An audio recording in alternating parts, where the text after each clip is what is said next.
श्री परमात्मने नमः। ओम श्री गुरुभ्यो नमः। ओम श्री ऋषिभ्यो नमः।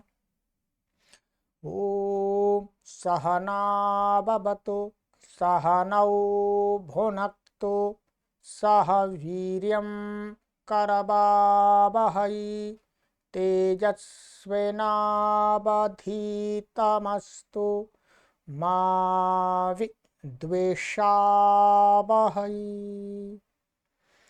ओम शांति शांति शांति।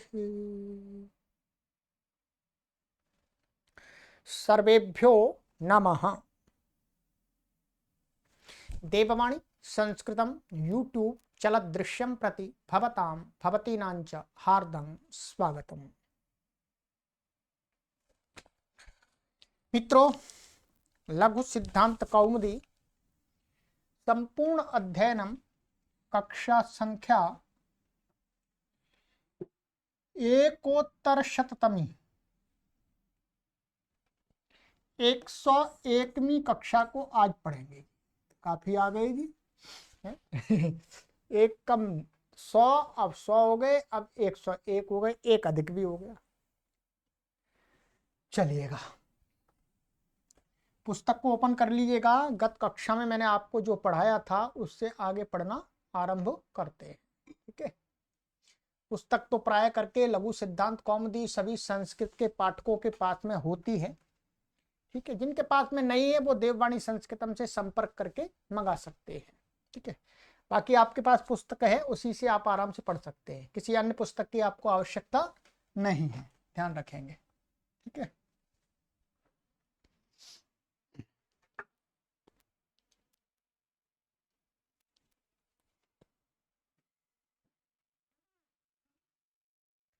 तो गत कक्षा में मैंने आपको यहां तक करा दिया था।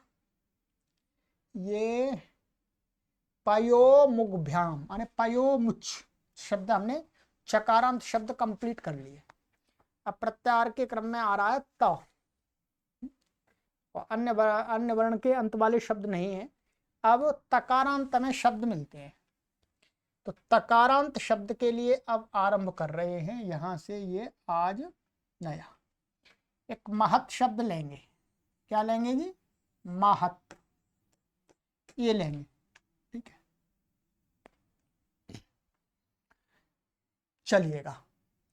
तो महत शब्द के रूप, पहला रूप बनाने के लिए सूत्र लगेगा। ठीक है, तो महत और स्वादि उत्पत्ति करके हम सू ले आएंगे। यहाँ पर इत्संज्ञा होकर के क्या बचेगा? स बचेगा। ठीक है, आइएगा अब देखते हैं क्रमशः, और फिर पूरी सभी रूपों की सिद्धि भी करा देंगे। ये कहता है 342वां सूत्र है लघु सिद्धांत कौमुदी के क्रम में।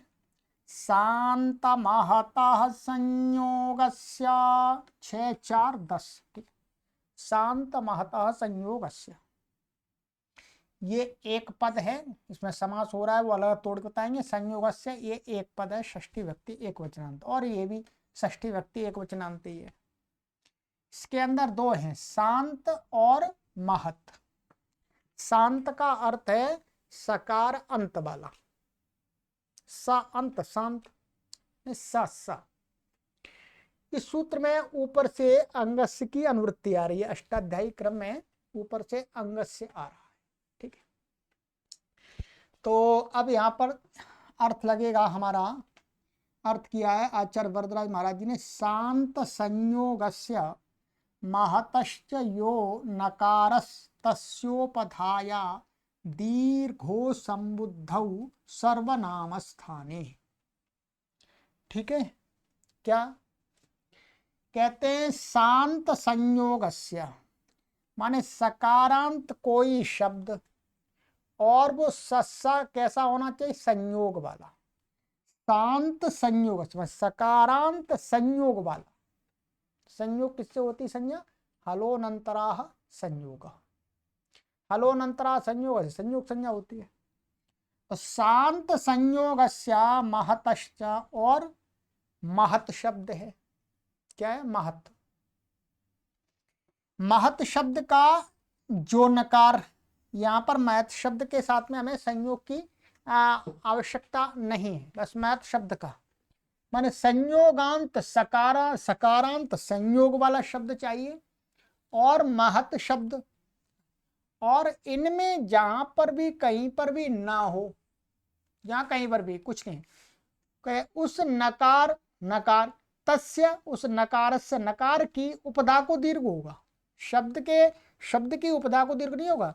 जो ना है, जहां पर भी ना है, ना से न की उपधा को होगा, माने न से पूर्व को होगा, सीधी बात है। दीर्घो असंबुद्धौ, दीर्घ होता है असंबुद्धौ माने संबुद्धि भिन्न। सर्वनाम स्थाने, सर्वनाम स्थान माने सुड नपुंसकस्य से क्या? सु औ जस अम औट शस, इनकी क्या है? सर्वनाम स्थान संज्ञा प्राय करके है। और भी अच्छी सर्वनाम स्थान शी की भी होती है, परंतु यहाँ पर हम सामान्य रूप से शुड की ले लेंगे। तो उस सर्वनाम स्थान के परे रहते। अब हमें यहाँ पर क्या करना है? हमें ये सकारांत शब्द का तो क्रम चल नहीं रहा, सकारांत शब्द की सिद्धि तो नहीं कर रही। चलिए सकारांत का उदाहरण तो दिखाएंगे नहीं। यहां पर हम महत शब्द लेके आए तो महत शब्द इसमें पड़ा हुआ है, तो महत को देखना है। ठीक है, अब यहां पर क्या करेंगे? ये जो महत शब्द है ये उगित है वास्तव में, है? क्या है? उगित। उगित होने से इसमें क्या होता है? ये सर्वनाम स्थाने, वो उगित चाम सर्वनाम स्थाने धातु, इसकी क्या है? सुर नपुंसक से नपुंसक लिंग से वो सर्वनाम स्थान संज्ञा है।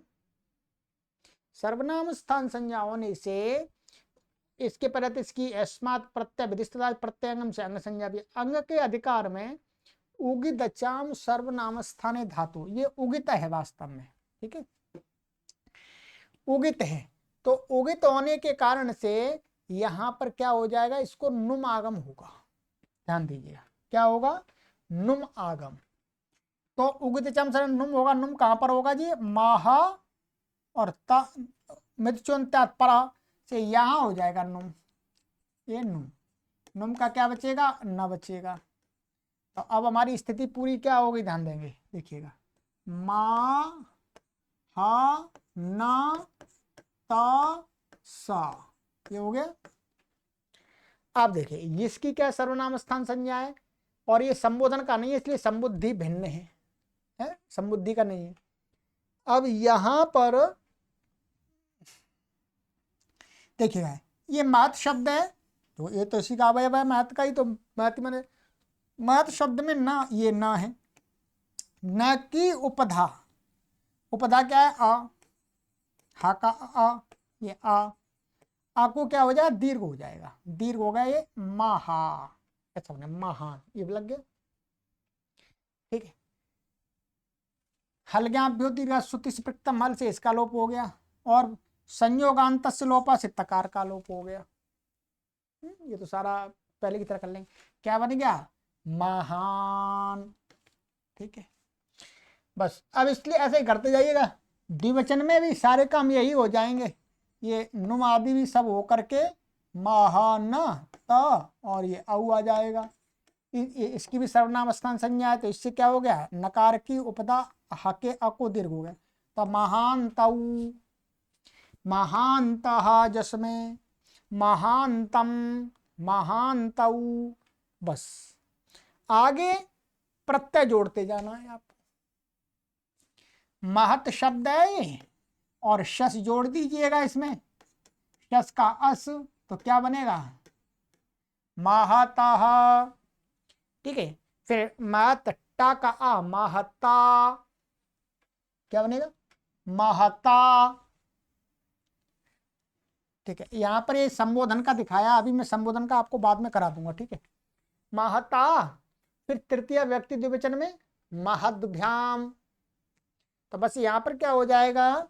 ये जहां जहां पद संज्ञा होगी वहां पर ध्यान रखना है, तक को द हो जाएगा। ये व्याम आ गया, स्वादि सर्वनाम स्थान से पद संज्ञा है और झलाम जशवंत से इसको क्या हो जाएगा, द हो जाएगा, बस और कुछ नहीं। तो द महद्भ्याम महद्भिः, ऐसे महते महद्भ्याम महद्भ्यः, महतः महद्भ्याम महद्भ्यः, महतः महतोः महताम, जोड़ते जाइएगा, महती महतोः, और सप्तमी बहुवचन में क्या है ना, महत्सु, इसको देख लीजिएगा क्या बनेगा, महत, ये है ऐसा और ये है सु सप्तमी का, ठीक है। पाकिस्तान यहाँ पर पहले क्या होगा, पहले इसको द होगा, ध्यान देंगे, झलाम जशवंते से इसको क्या होगा, द होगा, तो पद संज्ञा है। फिर द होने के बाद में फिर दोबारा इसको खरीच, खरीच से क्या होगा, त, ध्यान देंगे क्या होगा, त, तब बनेगा ये महत्सु, ये ध्यान देंगे, ये प्रक्रिया रहेगी इसकी, महत्सु। फिर संबोधन में क्या बनता है इसका, संबोधन में महान बन जाएगा, हे महान, क्योंकि ये सूत्र दीर्घ नहीं कर पाएगा, दीर्घ नहीं करेगा बाकी सारे काम हो जाएंगे, हैं, स का भी लोप हो जाएगा, संयोगांत त का भी लोप हो जाएगा, नुम भी हो जाएगा, परंतु ये दीर्घ नहीं करेगा, दीर्घ नहीं करेगा तो हे महान बचेगा, और बाकी हे महान तऊ, हे महानतः, ऐसे यहाँ दीर्घ हो जाएगा, संबोधन के द्विवचन और बहुवचन में दीर्घ हो जाएगा, एक वचन में नहीं होगा, क्योंकि यहाँ पर मना कर दिया असंबुद्ध। तो ये महत् शब्द के रूप मैंने आपको बता दिया। चलिएगा, ये हो गया आपका। अब ध्यान दें, सकारांत का ये आगे यहाँ सकारांत क्रम में आएगा, जैसे ये विद्वस शब्द है, ये विद्वस, तो यहां पर इसकी सिद्धि करेंगे सकारांत क्रम में, तब इस सूत्र को फिर लगा देंगे। विद्वस का क्या बनता है, विद्वान बनता है, पर हम सिद्धि नहीं कराएंगे आपको, बस यहाँ पर इससे ही दीर्घ हुआ है, शांत महता संयोग से, ठीक है। चलिएगा, तो सकारांत का यहाँ उदाहरण नहीं बनाएगा, केवल महत का ले लिया हमने, महत का हो गया, ये हो गया जी। अब आगे का सूत्र आ गया, तकारांत शब्द ही चल रहे हैं, तकारांत में महत शब्द के लिए विशेष सूत्र है। अब आइए, अब इन्होंने एक शब्द लिया है यहाँ पर, आप देखेंगे धीमत, क्या है, धीमत, ये भी तकारांत है। एक है धी शब्द से मतु प्रत्यय, मतु प्रत्यय क्या है, धी, और ये मतु प्रत्यय होता है, आपको पता ही है, तदस्मिन तदस्या तस्मिन मतुप से मतुप, पकीत संज्ञा उकीत संज्ञा, तो श्री धीमत बचेगा, धीमत का रूप बनाना, तो इसका रूप थोड़ा सा अलग बनेगा, ध्यान रखेंगे, महत के समान नहीं बनेगा, है तकारांत, परंतु महत के लिए ऊपर वाला सूत्र बनाया था, ये इसके लिए अलग है। तो अब हम इसको क्या करेंगे, हमारे पास में इसकी पोजीशन क्या होगी, धी मा ता और ये सु आ गया, ठीक है जी, इत संज्ञा होगी, सा बच गया, इसके पहले तो इसकी अंग संज्ञा है। अब आइएगा 343, अत्वसंतस्य चा धातो हो, छठवें अध्याय के चौथे पाद का 14वां सूत्र है। क्या कहता है, ये कहता है अत्वन्तस्योपधाया दीर्घो धातु भिन्ना संतस्य चा संबुद्धौ सौ परे, ठीक है। कहते हैं अत्वन्तस्य, अत्वन्तस्य माने अतु अंत वाला, अतु है, अतु अंत वाला, अत्वन्तस्य उपधा माने अत्वंत जो शब्द है उसकी उपधा को दीर्घ होता है, परंतु वो क्या और कहते हैं धातु भिन्नस्य असंतस्य, माने ये तो अलग हो गया इतना, ठीक है, इतना, और क्या है, और किसको दीर्घ होता है, कहते हैं धातु, धातु भिन्न, धातु नहीं होनी चाहिए, धातु से भिन्न कोई अंग शब्द कैसा होना चाहिए, असंत, माने अस अंत में होना चाहिए, ये अस अंत में, असंत होना चाहिए, असंत में धातु से भिन्न असंत की उपधा को भी दीर्घ होता है, ये अर्थ आ गया। कब, च असंबुद्धौ सौ परे, संबुद्धि भिन्न सु के परे रहते, यहाँ सर्वनाम स्थान नहीं का ध्यान देंगे, या मात्र और मात्र प्रथमा विभक्ति एक वचन का जो सु प्रत्यय उसके परे रहते दीर्घ किया जा रहा है, पूर्व वाला जो सूत्र था वो क्या कर रहा था, सर्वनाम स्थान के परे रहते या सर्वनाम से क्या मात्र सु, और वो भी सु क्या होना चाहिए, समुद्धि का नहीं होना चाहिए, संबोधन का एक वचन का नहीं होना चाहिए, ये ध्यान देंगे।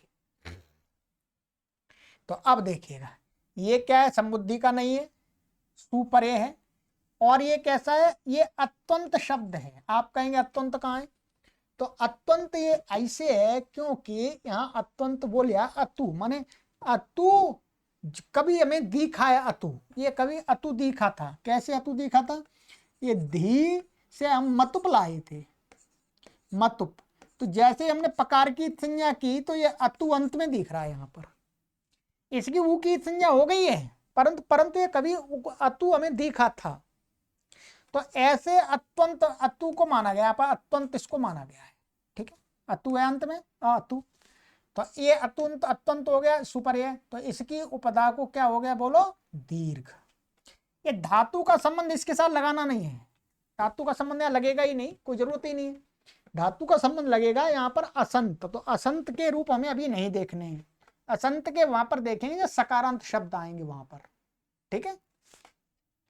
तो धातु भिन्न से असंत से चा संबुद्ध असंबुद्धि में संबुद्धि भिन्न परे रहते, सुख परे रहते, दीर्घ हो जाता है। अब यहाँ पर क्या हुआ, अभी हम दीर्घ नहीं करें, अब यहाँ पर दीर्घ कर लिया, ठीक है। उगित तत्वात नुम, अब क्या है, ये उगित है, माने ऊ की संज्ञा हुई है मतलब में ऊ की, तो ये उगित है, तो उगित होने से क्या, उगित चाम सर्वनाम स्थाने धातो हो, क्या उगित चाम सर्वनाम स्थाने धातो से क्या हो जाएगा, इसका नुम हो जाएगा, ये नुम, तो मृत्युंत परा से अत्ता से पहले हो जाएगा, इसको क्या बन जाएगा, दीर्घ तो हो ही गया, ठीक है, धी मा और ये नुम का न बचेगा, और ये आपका ता और ये सा, हल्ग्याभ्यो दीर्घ सुतिस्पृक्तम हल और संयोगांत लोपा, तो क्या बनेगा, धीमान, वही प्रक्रिया है, बार बार वही सूत्र लग रहे हैं। अब क्या होगा, आगे दीर्घ नहीं होगा, नुम तो हो जाएगा यहाँ, तो नुम जो कहा है वो तो सर्वनाम स्थान के परे रहते कहा है, तो धीमंतऊ दीर्घ नहीं हुआ, धीमंतः, और फिर ऐसे चलाते आएगा, धीमंतम धीमंतऊ धीमतः, आगे मात के समान चलेंगे, त को जहां जहां पद संज्ञा हुआ द हो जाएगा, धीमता धीमद्भ्याम धीमद्भिः धीमते धीमद्भ्याम धीमद्भ्यः धीमतः धीमद्भ्याम धीमद्भ्यः धीमतः धीमतोः धीमताम धीमति धीमतोः, फिर धीमत्सु, जैसे हमने महत्सु बनाया था वैसे धीमत्सु, और हे धीमन, यहाँ दीर्घ हुआ ही नहीं, नुम आदि तो हो जाएगा, हे धीमन हे धीमंतऊ हे धीमंत, ये इसके रूप बन गए आपके, कोई परेशानी नहीं। बस इस सूत्र का जो यहाँ पर प्रयोग हुआ है वो केवल और केवल प्रथमा व्यक्ति एक वचन के लिए हुआ है। चलिए ये हो गया। अब आगे एक शब्द ले रहे हैं, बहुत प्रसिद्ध शब्द है वो भी, भावत है, भावत क्या है, भावत, भावत का ये सर्वनाम है और तीनों लिंगों में चलता है, तो पुल्लिंग में ले रहे हैं यहाँ पर हम, जो स्त्रीलिंग का तो आगे प्रकरण आएगा वहां देखेंगे, और स्त्रीलिंग में ये क्या बन जाता है, अजंत बन जाता है, तो ये पीछे चला गया है वास्तव में, तो अजंत स्त्रीलिंग पीछे आ गया, तो यह भवत पुल्लिंग लिया, तकारांत है। अब यहाँ पर ये देखना पड़ेगा, कहते हैं भवत बना कैसे, तो यहाँ पर ये क्या, अच्छा ये तो बनाई दिया था शशादौ महत्वत, और शशादि प्रत्यय पहले थे महत के समान रूप चलेंगे, वो मैंने उच्चारण करके बता दिया। कहते हैं भातेर डवतु, ये कहते हैं भा धातु से डवतु प्रत्यय होकर के भवत शब्द बनता है। क्या कैसे बनता है, ये भा धातु है और ये इसको क्या हो गया, डवतु प्रत्यय हो गया। डवतु में क्या है, डकीत संज्ञा हो जाती है, ऊकीत संज्ञा होती है, अवत बचता है, क्या बचता है बोलो, अवत। कहते हैं अवत है परंतु ये डित है, डकाइत है, तो कहते हैं डित्व सामर्थ्यात अभस्यापि टेर लोप, कि इस प्रत्यय में यहाँ पर भातेर डवतु ये उणादि का सूत्र है। कहाँ का है, उणादि का।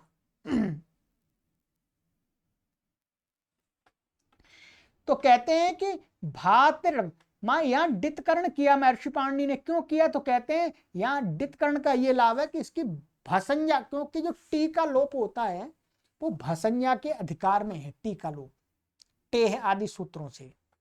तो यहाँ कहते हैं दित्व सामर्थ्यात, माने डितकरण यहाँ किया है उस कारण से, सामर्थ्य उस हेतु से, अवश्यापि यहाँ पर भसंज्ञा तो नहीं हो रही है, माने इसके पर रहते इसकी भसंज्ञा नहीं हो सकती कभी भी, क्योंकि भसंज्ञा होती तद्धित के पर रहते, ये तो कृत है।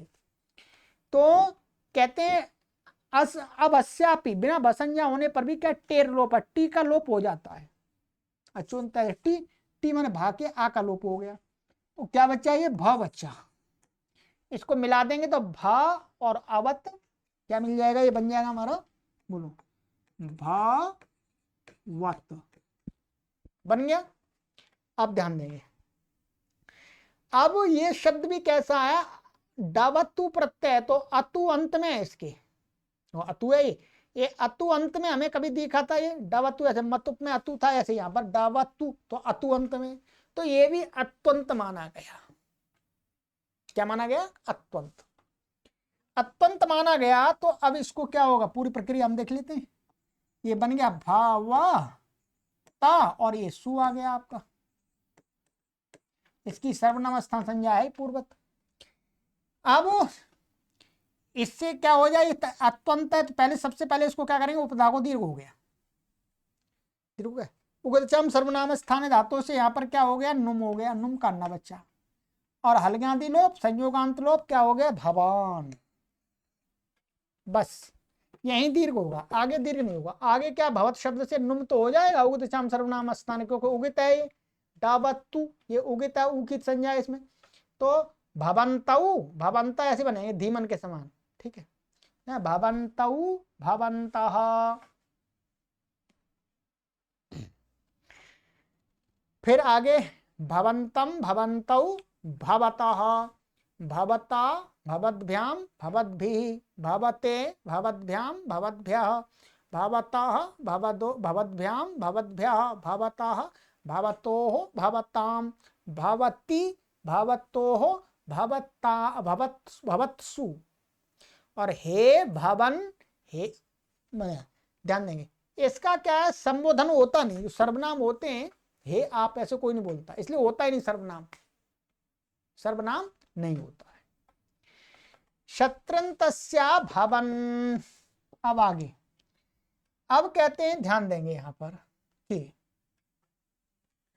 एक भवत शब्द, ये भवत शब्द ऐसा एक ये भू धातु से भी बनता है, क्या है, भू धातु से भी इसका क्या बनता है, क्षत्रिय प्रत्यय आकर के, और ये शप होकर के, गुण आदि होकर के, इत संज्ञा आदि सबकी होकर के, और गुण आदि अवादिश होकर के भवत बनता है, ठीक है, ये भवत, ये क्षत्रिय प्रत्यांत, ध्यान देंगे ये अत्वंत नहीं है, इसलिए कह रहे हैं शत्रंतस्य भवन। यदि क्षत्रिय प्रत्यांत आप भवत शब्द लेंगे, वहां पर भवत शब्द का अर्थ होगा होता हुआ, होता हुआ। तो यहां पर ये कहते हैं ये जो भवन बन रहा है इसका तो क्षत्रिय प्रत्यांत का तो भवन बनेगा, क्योंकि उसकी उपधा को दीर्घ नहीं होगा, नुम आदि तो सब कुछ हो जाएगा, जो उगित है क्षत्रिय भी, तो कहते हैं उस क्षत्रिय का तो भवन बनेगा। उसका रूप कैसे चलेगा, भवन भवंतौ भवंता भवंतम भवंतौ, आगे तो समान ही चलेगा, ठीक है, वहां दीर्घ नहीं होगा, ये प्रथमा व्यक्ति एक वचन भवन बनेगा शत्रंतस्य का। और जो भात्र डवतु ये अत्वंत हो जाता है, इसलिए इसको दीर्घ हो जाएगा, भवान माने आप, ये अर्थ होगा। बस इतना ही कह रहे हैं, ठीक है। तो यहाँ पर इसकी ये इसका भी यदि देख लीजिएगा तकारांत है, तो इसका रूप बिल्कुल कुछ नहीं चलेगा, ये बस दीर्घ नहीं होगा, बाकी तो इसी के समान ही चलेगा, जो कभी इसे लगेगा ही नहीं भाई इस सूत्र का। बाकी तो क्या होगा, नुम होगा उदचम सर्वनाम स्थाने धातु, और जहाँ जहाँ पद संज्ञा होगी वहां पर जलाम जशवंत लग जाएगा, तो बस वही बनेगा। तो पूरा आपको रूप सुनाए दो, भवन भवन्तौ भवन्ता भवन्तम भवन्तौ भवतः भवता भवद्भ्याम भवद्भिः भवते भवद्भ्याम भवद्भ्या भवतः भवद्भ्याम भवद्भ्या भवतः भवतोः भवताम भवति भवतोः भवत्सु, और फिर संबोधन में इसका चल जाएगा हे भवन, हे भवन्तौ, हे भवन्तः। ठीक, क्योंकि सर्वनाम नहीं है ये वाला शत्रु प्रत्यय। ये क्या है, क्रिया के रूप में किसी का विशेषण बनता है। तो ये बता दिया इन्होंने। ठीक है, ये मैंने पूरा समझा दिया, कुछ भी इसमें शेष नहीं है। अब तकारांत हो गया। ठीक है, अब तकारांत कुछ शब्द और है, उनको भी देखते हैं। आइएगा, तकारांत ये शब्द ले लेंगे, ददत लेंगे। क्या है, ददत। ये ददत शब्द है, इसका हमको रूप चलाना है। ददत है और भी है, अभी 3-4 सूत्र के अंदर सारे ये समाप्त कर देंगे। तो अब आइएगा, पहले सूत्र पढ़ लेते हैं, अपने आप समझ में आता जाएगा। कहते हैं 344वां, उभे अभ्यस्तम 6-1-5, 6वें अध्याय के प्रथम पाद का 5वां सूत्र है, उभे अभ्यस्तम। कहते हैं इसका अर्थ करते हैं, शाष्ठ द्वितीय प्रकरणे ये द्वे विहिते ते उभे समुदिते अभ्यस्त संज्ञेतः। कहते हैं कि महर्षि पाणिनि के द्वारा 6वें अध्याय, यह 6वें अध्याय में शाष्ठ माने 6वें अध्याय में होने वाला जो कार्य है, कुछ भी होगा या द्वित्व है तो वो शाष्ठ हो गया। शाष्ठ माने षष्ठ अध्याय में होने वाला, वो क्या, द्वित्व। 6वें अध्याय में होने वाला जो द्वित्व का प्रकरण है, प्रथम में ही द्वित्व प्रकरण में ये द्वे विहिते, वहां पर द्वित्व प्रकरण में 2-2 कहा है, 2-2 किन किन को कहा है वो वही मालूम पड़ेगा। द्वे विहिते मैं जिनको 2-2 बार उच्चारण कहा है, उन ते उभे माने वे दोनों ही। मानिएगा ऐसा कह दिया किसी को, ऐसा भू और भू ये 2 बार कह दिया, तो इन दोनों की ही ते उभे, वे दोनों ही समुदिते माने इकट्ठे, अलग अलग नहीं, इकट्ठे। अभ्यस्त संज्ञेस्ता, अभ्यस्त संज्ञक होते हैं, इन दोनों का नाम क्या हो गया, एक साथ अभ्यस्त। ठीक है, 6वें अध्याय। इन्होंने 6वां अध्याय क्यों लगाया, क्योंकि महर्षि पाणिनि ने 8वें अध्याय में भी द्वित्व कहा है, कुछ शब्दों का द्वित्व कहा है। तो 8वें अध्याय में जो द्वित्व कहा है वो द्वित्व नहीं लेना है, उनकी अभ्यस्त संज्ञा नहीं होगी। 6वें अध्याय के अंदर जो द्वित्व कहा है उनकी अभ्यस्त संज्ञा होगी। ये इस सूत्र का अर्थ है। ये कैसा सूत्र है बोलो, संज्ञा सूत्र। ठीक है, चलिएगा अब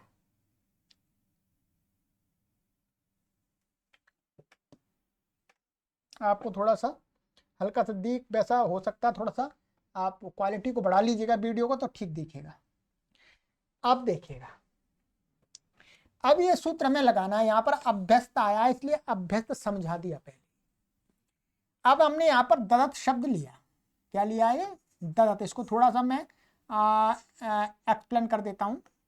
ददत ये क्या है, वस्तुतः दा धातु का क्षत्रिय प्रत्यांत शब्द है। ठीक है, क्षत्रिय की क्या हो जाती है, ये री की संज्ञा श की संज्ञा अत बचता है। ठीक है, क्या बचता, यहाँ पर यहाँ शप होता है इसको, तो ये ज्योत्यादि गण की है, इसलिए ज्योत्यादिव्य श्लुह, यदि आपको पता है तो ज्योत्यादिव्य श्लुह से इसका श्लू हो जाता है। श्लू होने पर क्या होता है, वही 6वें अध्याय के प्रथम पाद में एक सूत्र श्लऊ, माने श्लू के परे रहते क्या पूर्व में जो धातु उसको द्वित्व हो जाता है, तो यहाँ पर इसको क्या होगा, द्वित्व हो गया, 2 बार उच्चारण होगा, दा दा। फिर इसका अभ्यास आदि कुछ कार्य होकर के इसको ह्रस्व भी हो जाता है, तो दा और ये दा और अत, ध्यान रखिएगा। ये बता रहा हूं आपको, समझ में नहीं आ सकता, हो सकता है, कोई परेशानी नहीं है, पर एक मैं प्रक्रिया बता रहा हूं। दा और ये दा और ये अत। अब क्या, अष्टाध्यायी के ही एक सूत्र से इसका आकार का लोप हो जाता है, कित कित सार्वधातु के पहले लोप होता है, तो यहां पर इसका लोप होकर के ये क्या बन गया हमारा पूरा द ये और ये आता, ध्यान देंगे। अब जो पूर्व वाला जो सूत्र है उभय अभ्यस्तम, उभय अभ्यस्तम से क्या है, इसकी क्या है बोलो, अभ्यस्त संज्ञा। ध्यान देंगे, क्या इसकी अभ्यस्त, इसका द्वित्व हुआ है और वो 6वें अध्याय में ही हुआ है, तो इसलिए इसकी अभ्यस्त संज्ञा है। तो दादा और अत ये क्या है? अभ्यस्त संज्ञा। अब ध्यान दीजिएगा,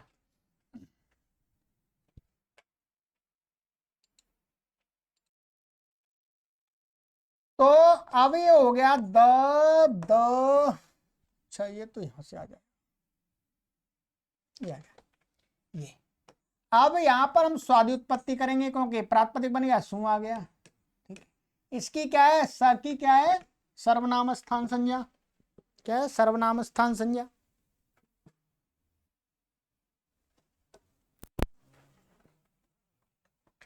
इसकी सर्वनाम स्थान संज्ञा है।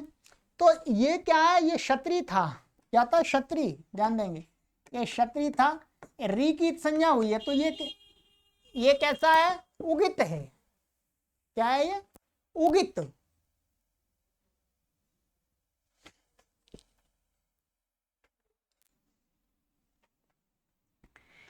तो यहां पर अब ये इसको क्या है? उगित होने से इसकी इस अंग को द अत, ये अंग है पूरा, इसके परिणति। तो उगित चाम सर्वनाम स्थाने धातु से नुम प्राप्त हुआ,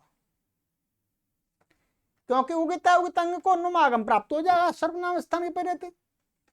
तो उसको रोकने के लिए कहा कि नाभ्यस्ता अच्छतु। 345वां 7वें अध्याय के प्रथम पाद का 78वां सूत्र है, उसी जो उगितचाम सर्वनाम स्थानीय सूत्र है उससे नीचे का सूत्र है ये। ठीक है, तो ये कहता है कि उगितचाम सर्वनाम स्थानीय में नाभ्यस्त छो, ये ना अभ्यस्तात और ये है आपका शतु, संधि से छतु बन गया है। ठीक है, कहते हैं अभ्यस्तात परस्य शतुर्नुम न।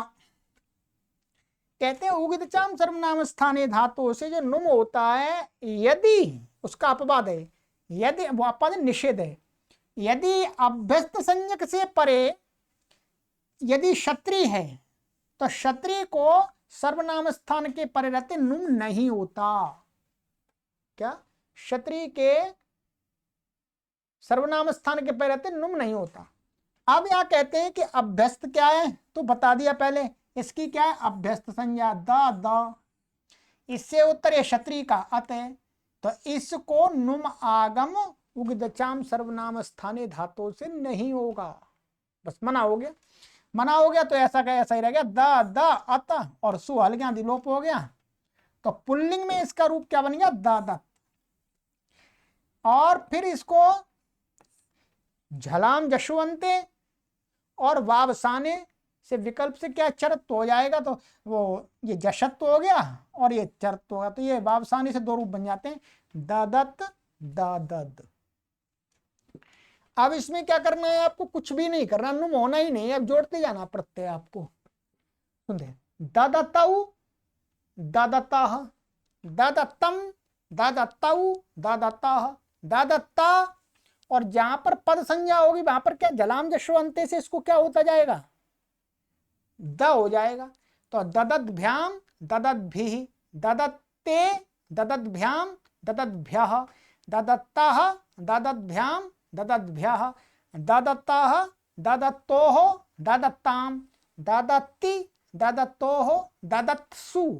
पहली वाली प्रक्रिया समान पूरा, पहले द होगा फिर उसको त होगा, और हे ददत्त, क्या?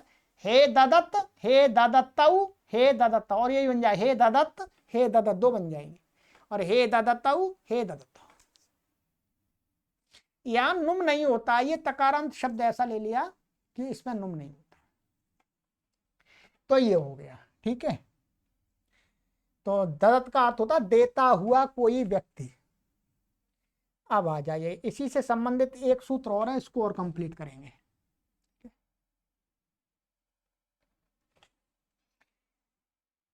346वां जक्षित्यादयः षट, छठवें अध्याय के प्रथम पाद का छठवां। ये कहता है षड धातवोन्ये जक्षितिश्च सप्तमा एते अभ्यस्त संज्ञा से हो। कहते हैं षड धातवा अन्य, एक तो जक्ष धातु लिए है, धातु पाठ में आप देखेंगे, धातु पाठ आपके पास में है, मैं मेरे पास में होगा तो मैं बताता हूं आपको।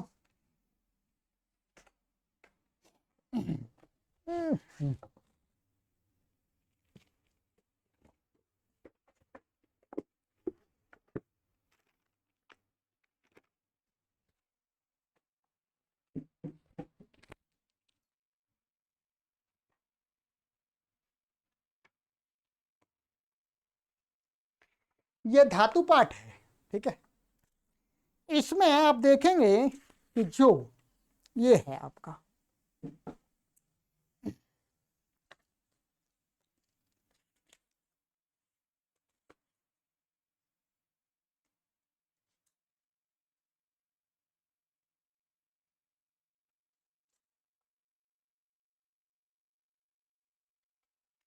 ये अदादी गण में है, ठीक है। दिख रहा हो आप, दिखेगा नहीं कोई बात नहीं, धातु पाठ देख लीजिएगा, ये धातु पाठ है। ये अदादी गण है। अदादी गण में यहां पर आगे ये धातु है जक्ष पड़ी हुई है, जक्षति, जक्ष भक्ष हसनयोः है। फिर उसके आगे जागरी, दरिद्रा, चकाश्री, शासु, दीधी, वेवी, ये 6 धातु और लेनी है। तो कहते हैं षड धातवो अन्य, माने जक्षति में जक्ष धातु और इससे आगे की 6 धातु और, ठीक है। सप्तम ये ले ली जक्षति, ठीक है। षड धातवो अन्य, किससे अन्य? जक्ष धातु से, और 7वीं जक्ष हो जाएगी। एते माने ये अभ्यस्त संज्ञा सु, इनकी क्या हो जाती है? अभ्यस्त संज्ञा हो जाती है। तो ये सूत्र इसलिए बनाया कि जो जक्ष आदि धातु हैं इनको बिना द्वित्व किए हुए भी इनकी क्या हो जाए? अभ्यस्त संज्ञा। क्योंकि अभ्यस्त संज्ञा उभय अभ्यस्तम से द्वित्व की गई थी, पर इन धातु जो 7 हैं ये धातु, इनकी तो बिना द्वित्व किए ही इनकी अभ्यस्त संज्ञा होती है, ठीक है। तो इसलिए इसमें क्या होगा? ये क्षत्रि प्रत्यांत का रूप है इनका, सबका सरल बनेगा, ठीक है। देखिएगा ये क्या है? जक्ष धातु, जक्ष है आपकी, और ये क्षत्रि आ गया। मैं बता देता हूं आपको क्षत्रि। यहां जो शप आएगा, कर्तरी शप से शप आएगा, इसका क्या हो जाएगा? आदि प्रवृत्तिभ्य शपा से। ये आपको जो तिगंत प्रकरण आएगा उसमें समझेंगे। तो इसका लुक हो गया। तो ये शकित संज्ञा, रीकित संज्ञा, तो ये कैसा बन गया हमारा? जक्ष। ध्यान देंगे जक्षत। अब इसको द्वित्व नहीं हुआ, परंतु इस धातु से क्या हो गया? जक्ष की क्या हो गई? अभ्यस्त संज्ञा।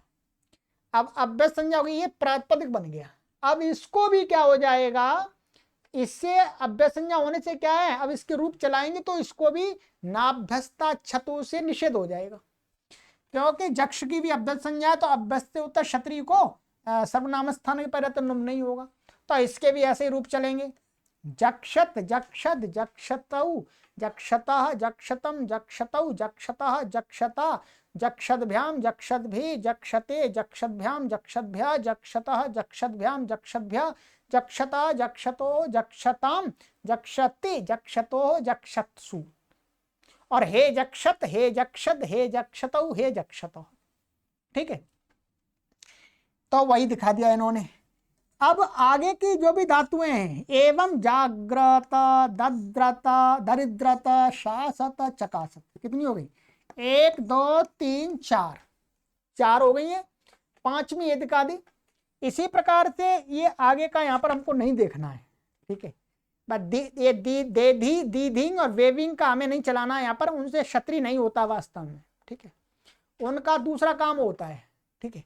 तो यहाँ पर इसका रूप अब ये क्षत्रिय के क्षत्रिय प्रत्यंत शब्द बना लिया हमने। जागरी से जागृत, और दरिद्रा से दरिद्रत, और शास्त्री से शासु से शासत, और चकासरी से चकासत। अब इनका रूप कैसे चलाएंगे? ऐसे चला लेना है आपको। जागृत, जागृतौ, जागृता, जागृतम, जागृतौ, जागृता, जागृता, जागृतभ्याम, जागृतभि, जागृते, जागृतभ्याम, जागृतभ्या, जागृते, जागृता, जागृतभ्याम, जागृतभ्या, जागृता, जागृतो, जागृताम, जागृति, जागृतो, जागृत्सु, हे जागृत, हे जागृत, हे जागृतौ, हे जागृत। इसी प्रकार से इसका भी चलाइए, इसका भी चलाइए, इसका भी चलाइए, कोई परेशानी नहीं है। अब सबका क्या चलाना, ठीक है। चला भी सकता हूं, मुझे क्या परेशानी है। आधे मिनट में आपका एक रूप चलता है। आइएगा, दरिद्र का, दरिद्रत का भी चला देता हूं।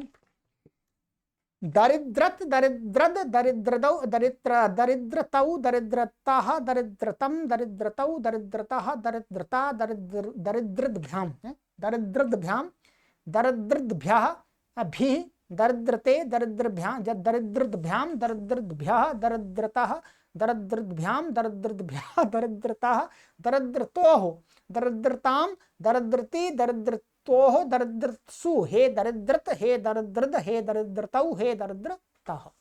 ठीक है, शासत का भी बन जाएगा शासत, यहाँ शासत शासद शासतौ शासतः शासतः शासत शासतम शासतौ शासतः शासता शासद्भ्याम शासद्भि शासते शासद्भ्याम शासद्भ्य शासतः शासतभ्याम शासद्भ्या शासतः शासतोः शासताम शासति शासतोः शासत्सु हे शासत हे शासद हे शासतौ हे शासत।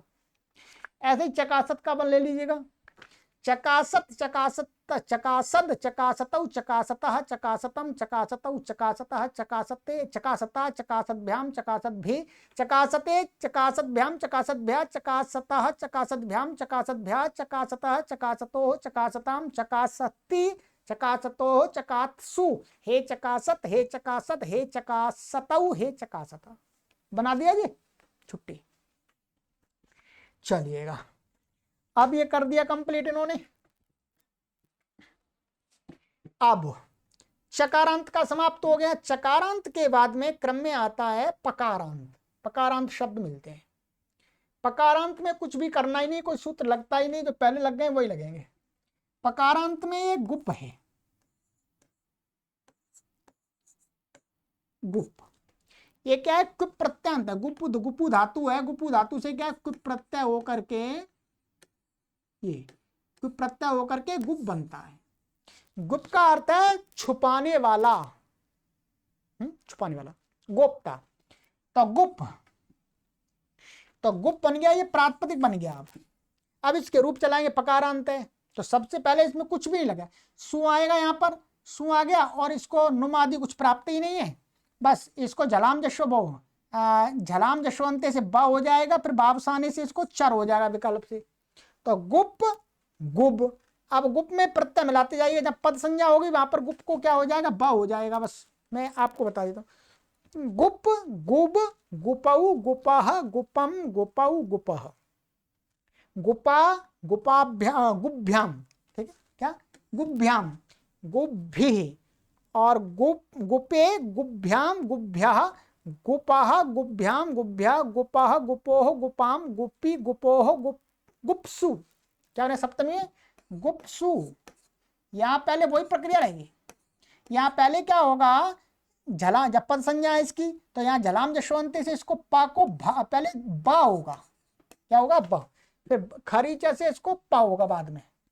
तो गुप्सु और हे गुप हे गुब हे गुपऊ हे गुपह बन गया। ये हो गया आपका पूरा। ठीक है,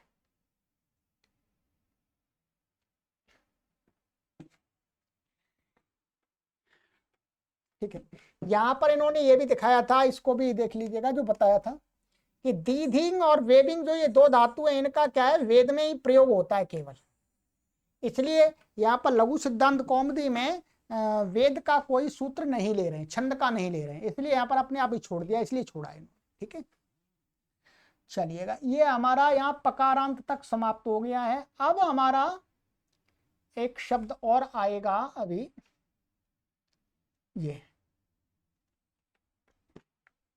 आगे सर्वनामों का है, आगे देखेंगे, आगे कक्षा में देखेंगे, वहीं बात करेंगे। ठीक है, आज काफी हो गया है, कई सूत्र पढ़ दिए हमने और काफी सिद्धियां भी कर ली। ठीक है, अब काफी आपका अब तो अच्छा बेस बन गया, ऐसे पढ़ाएंगे। ठीक है, चलिएगा, सर्वेभ्यो नमः।